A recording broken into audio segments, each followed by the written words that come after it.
বর্ষার রাত। বৃষ্টিতে চারদিক থই থই করছে। এমনিতেই অন্ধকার রাত, তার মধ্যে এই মুষলধারে বৃষ্টি যেন অন্ধকারকে আরো দ্বিগুণ বাড়িয়ে দিল। সবে বাজে মাত্র 8টা, তাতেই বাড়ির বাইরে মানুষের ছায়া পর্যন্ত খুঁজে পাওয়া দুষ্কর। এই গ্রামের ছোট বড় সব দোকানগুলো বন্ধ হলেও রামু কাকার চায়ের দোকান কখনোই 12টার আগে বন্ধ হয় না। লোকটার শুকনো একহারা চেহারা, বয়স 50-এর কোঠায় পা দিয়েছে। তবে বয়স 50 হলেও লোকটি এখনো অবিবাহিত। পরনে একটা গেঞ্জি আর এক টুকরো ধুতি। শীত হোক কিংবা গরম, তাকে এই রূপে সবসময় দেখতে পাওয়া যায়। রামু কাকা এই এলাকার সবচেয়ে পুরনো চায়ের দোকানদার। তিনি অনেক ছোটবেলা থেকেই এই দোকানটি চালাচ্ছেন। বেশিরভাগ সময় গ্রামের ছেলেপেলেরা তার দোকানে আড্ডা দিয়ে থাকেন। রাত ঠিক 9টায় রমেশ ও তার বন্ধু রামু কাকার চায়ের দোকানে বসে চা খাচ্ছিল আর আড্ডা দিচ্ছিল। এমন সময় তাদের আরেক বন্ধু সুজয় সেখানে এসে উপস্থিত হলো। সুজয়কে আসতে দেখে রমেশ বলল, কিরে কিরে সুজয়, তোর আসতে এত দেরি হলো যে? তোর বিয়ে করার পর থেকে আসতে এত দেরি হচ্ছে, কি ব্যাপার বলতো? আরে বুঝিস না, বউ আসলের নিচ থেকে বের হতে চায় না। কী সব বলিস তোরা? নিজেরা যখন বিয়ে করবি তখন ঠিক বুঝবি। কাকা, এক কাপ চা দিন তো। চা নিয়ে সুজয় পাশের বেঞ্চটিতে বসলো। তারপর চায়ের মধ্যে দীর্ঘ একটা চুমুক দিয়ে বলল, আহ রামু কাকা, চাটা কিন্তু বেশ বানিয়েছ। রামু কাকার চা সব সময় বেশ ভালো হয়, এটা সবাই জানে। তুই কথা গোড়াচ্ছিস কেন এটা বল। বউকে বেশি ভয় পাস নাকি ভূতকে? বউকেই তো ভয় পাই না, বাকি থাকলো ভূত। সেটা তো কোনোদিন চোখেই দেখিনি, শুধু গল্প আর কাহিনীতেই শুনেছি। তা বেশ বলেছিস সুজয়, আসলেই তো আমরা কেউ কোনোদিন ভূত দেখিনি। তাহলে ভূতের কথা শুনলেই এত ভয় লাগে কেন? হ্যাঁ ঠিক বলেছিস। আচ্ছা রামু কাকা, আপনি কি কখনো ভূত দেখেছেন? বিয়ে কেন করেননি সেটা জিজ্ঞেস করলে তো আপনি কিছুই বলেন না, কিন্তু ভূত দেখলে সেটা অবশ্যই আপনাকে বলতে হবে। হ্যাঁ কাকা, শোনান না একটা ভূতের গল্প। ঠিক আছে, তোমরা যখন এত করেই বলছো তাহলে তোমাদের একটা ভূতের গল্প শোনাবো আর ভূত দেখাবো। আমার যখন 10-12 বছর বয়স, তখন আমার বাবা মা দুজনই একটি সড়ক দুর্ঘটনায় মারা যায়। আপন বলতে আমার এই পৃথিবীতে কেউই ছিল না।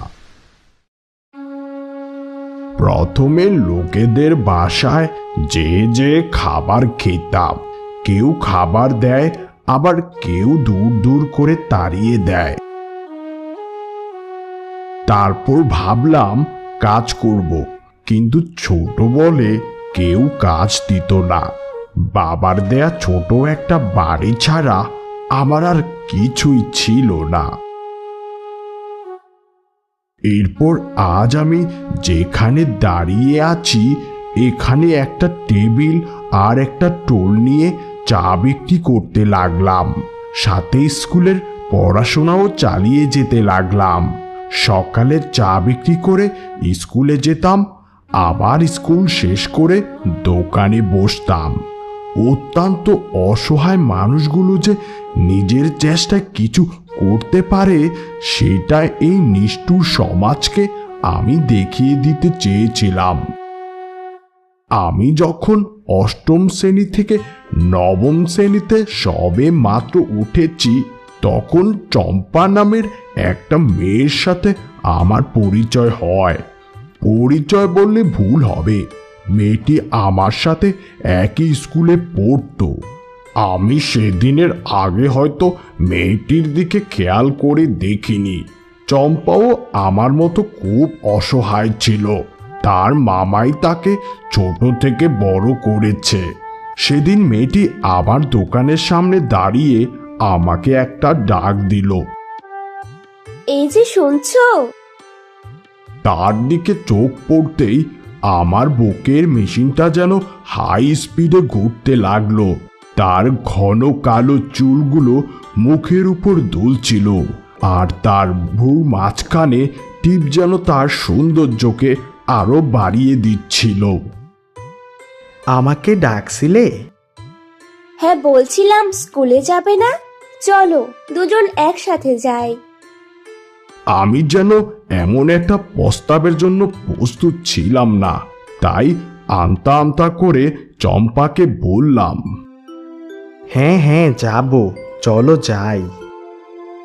এতটাই অবাক ছিলাম যে দোকান খোলা রেখেই চম্পার সাথে চলে যাই।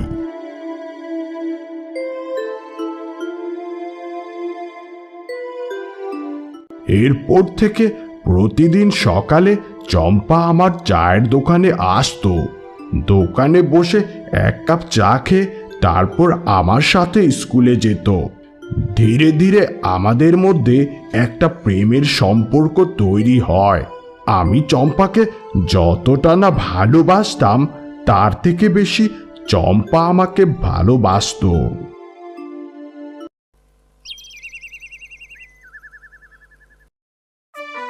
জানো তো রামু, তোমার হাতের চায়ে জাদু আছে।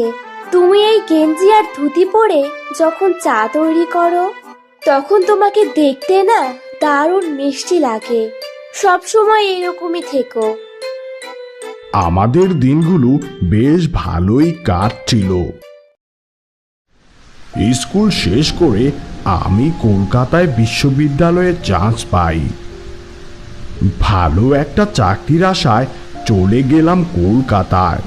চম্পাও দ্বিমত করেনি, সেও চেয়েছিল ভালো একটা চাকরি করে তারপর তাকে বিয়ে করি। এখন যে রকম ফোন আছে, তখন সেরকম ফোন ছিল না। আমরা মাঝে মধ্যেই চিঠি আদান প্রদান করতাম। পড়াশোনার চাপে 1 বছর গ্রামে আসতে পারিনি।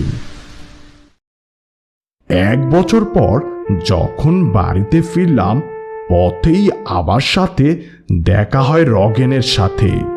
রগেন আমার বাল্য বন্ধু, একসঙ্গে পড়াশোনা করেছিলাম আমরা। রগেন আমাকে দেখেই বলল,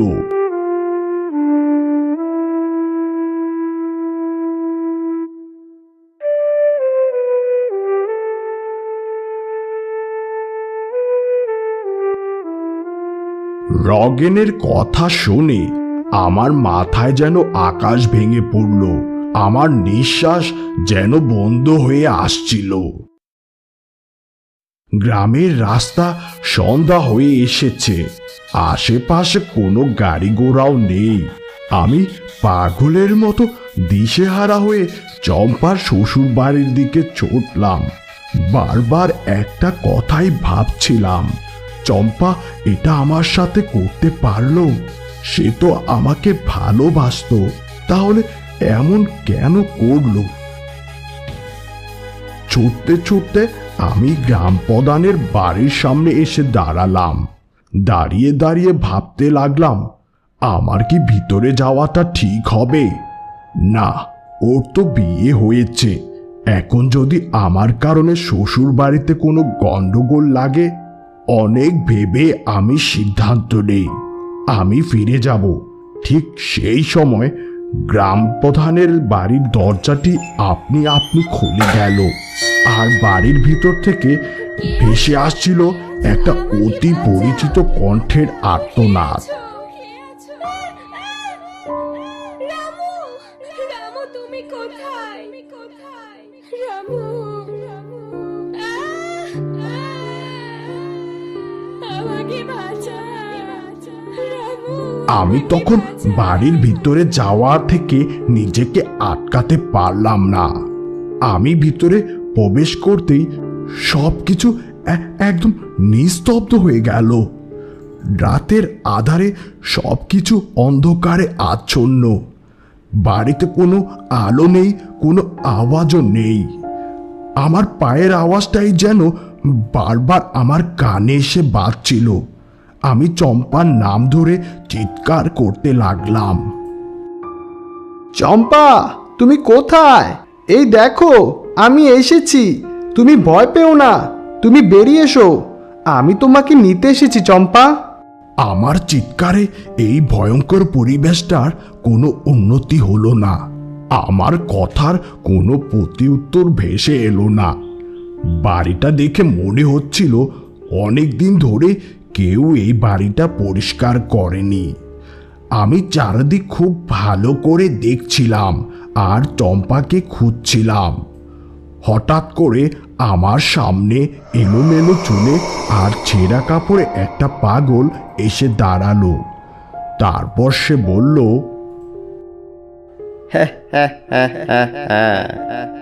চলে যা, চলে যা এখান থেকে, না হলে তুইও বাঁচতে পারবি না, তুইও বাঁচতে পারবি না। হঠাৎ এমন কিছুর জন্য আমি একদমই প্রস্তুত ছিলাম না। ভয়ে যেন আমার গলা একদমই শুকিয়ে গেল আর আমার শরীর একদম ঘামতে লাগলো। পাগলটি কথাগুলো বলে ভয়ঙ্কর একটা হাসি দিয়ে অন্ধকারের মাঝে হারিয়ে গেল। আর আমি ঠায় দাঁড়িয়ে রইলাম সেখানে। আমি শেষবারের মতো চম্পার নাম ধরে আবার ডাকলাম, চম্পা, চম্পা, তুমি কি এখানে আছো? চম্পা। মনের ভুল মনে করে আমি ফিরে আসার সিদ্ধান্ত নিলাম। আমি ফিরেও আসছিলাম, কিন্তু হঠাৎ কেউ পেছন থেকে আমার হাতে টেনে ধরল। আমি সাহস পাচ্ছিলাম না পেছনে ফিরে তাকানোর। তারপর চম্পা মনে করে আমি সাহস করে পিছনে ফিরে তাকালাম, আর তারপর আমি যা দেখলাম তা দেখে আমি ভয়ে মাটিতে পড়ে গেলাম। চম্পা, তোমার এ কি অবস্থা? তোমার এই অবস্থা কে করেছে? বলবো রামু, আজ তোমাকে সব বলবো। তোমাকে সব বলবো বলেই তো তোমার পথ চেয়ে বসেছিলাম এতদিন। আজ থেকে প্রায় 8 মাস আগের ঘটনা। আমি সেদিন পোস্ট অফিস থেকে তোমার চিঠি নিয়ে বাড়িতে ফিরছিলাম। পথে আমার সাথে দেখা হয় গ্রাম প্রধানের। এই মেয়ে, শোনো। হ্যাঁ, বলুন। তুমি কার মেয়ে? কাঠমিস্ত্রি নাগেশ আমার মামা হন। আমি তার বাড়িতেই থাকি। আচ্ছা, ঠিক আছে মা। আমি বাড়িতে ফিরে আসি। পরের দিন কলেজ থেকে বাড়ি ফিরতে মামা আমাকে বলল, শোনো চম্পা মা, আমি পাশের গ্রামে গ্রাম প্রধানের ছেলের সাথে তোমার বিয়ে ঠিক করেছি। যদিও ওনার ছেলের মাথায় একটু সমস্যা আছে, কিন্তু ওনাদের অনেক টাকা পয়সা আছে মা। তুমি অনেক ভালোই থাকবে। তোমার জন্য তারা বিয়ের আগেই 10 বিঘা জমি লিখে দিয়েছে, আর বিয়ের যাবতীয় খরচ ওনারাই করবে। আশা করছি তুমি আমার উপর আর কোনো কথা বলবে না। তুমি তো জানো, মা মারা যাওয়ার পরে বাবা আরেকটি বিয়ে করে। সৎ মায়ের অত্যাচার থেকে বাঁচাতে মামা আমাকে বাড়ি নিয়ে এসে নিজের মেয়ের মতো করে লালন পালন করে বড় করে। তাই আমি কিছুই বলতে পারিনি। পরের দিন আমার বিয়ে হয়ে গেল গ্রাম প্রধানের পাগল ছেলেটির সাথে। বিয়ের দিন রাত থেকেই শুরু হলো আমার প্রতি অমানবিক অত্যাচার। পশু নামক গ্রাম প্রধান আমার ওপর জবরদস্তি করত। রোজ রাতে আমাকে তার কাছে থাকতে হতো। সে আমাকে বিভিন্নভাবে নির্যাতন করত। এই যে দেখছো আমার মুখে কালো কালো দাগ, জানো, তোমার একটা চিঠি পেয়েছিল আমার বিছানার নিচ থেকে। তারপরে সে আগুন দিয়ে এভাবে আমার মুখ পুড়িয়ে দিয়েছে। আর আমার পাগল স্বামী এসবের কিছুই বুঝতো না। এসব অত্যাচার সহ্য করতে না পেরে একদিন আমি গ্রাম প্রধানের দুধের গ্লাসে বিষ মিশিয়ে তাকে মেরে ফেলি, আর নিজেও সেই বিষ পান করি। আর আমিও চলে যাই এই কষ্টের জীবন ত্যাগ করে। আমি অনেকবারই তোমাকে সবকিছু জানাতে চেয়েছি, কিন্তু জানাতে পারিনি। আমার জীবনটা তো নষ্ট হয়েছে, আমি চাইনি তোমার জীবনটাও নষ্ট হোক। তুমি আমাকে ভুল বুঝো না, আমি তোমাকে অনেক ভালোবাসি, আর আমি তোমাকে ঠকাইও নি। কথাগুলো বলে এক বুক কষ্ট নিয়ে সে কোথায় যেন হারিয়ে গেল। তবে এখনো সে রোজ আসে আমার কাছে। আমরা দুজন আগের দিনের মতো চা খাই, গল্প করি, তারপর আবার সে চলে যায়। আমি অনেক ভালো চাকরি করতে পারতাম, কিন্তু করিনি, কারণ আমার হাতের চা চম্পার খুব পছন্দ।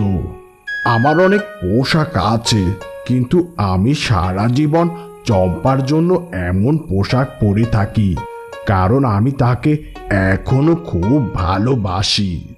হয়তো তোমাদের বিশ্বাস হবে না আর আমাকে পাগল মনে করতে পারো, তবে আজ তোমাদের সেটাও প্রমাণ দেব। তোমরা ওই পাশের গাছটিতে গিয়ে লুকিয়ে থাকো। চম্পার আসার সময় হয়েছে, একটু বাদেই সে আসবে। রামু কাকার কথা মতো তারা গাছটির পেছনে গিয়ে লুকিয়ে থাকে। খানিকক্ষণ পর দেখা গেল একটি সুন্দর মেয়ে রামু কাকার চা দোকানে এসে বসেছে। তারপর তারা দুজন চা খেতে খেতে অনেকক্ষণ গল্প করলো। তারপর মেয়েটি কোথায় যেন মিলিয়ে গেল। সত্যিকারের ভালোবাসা এরকমই সুন্দর হয়।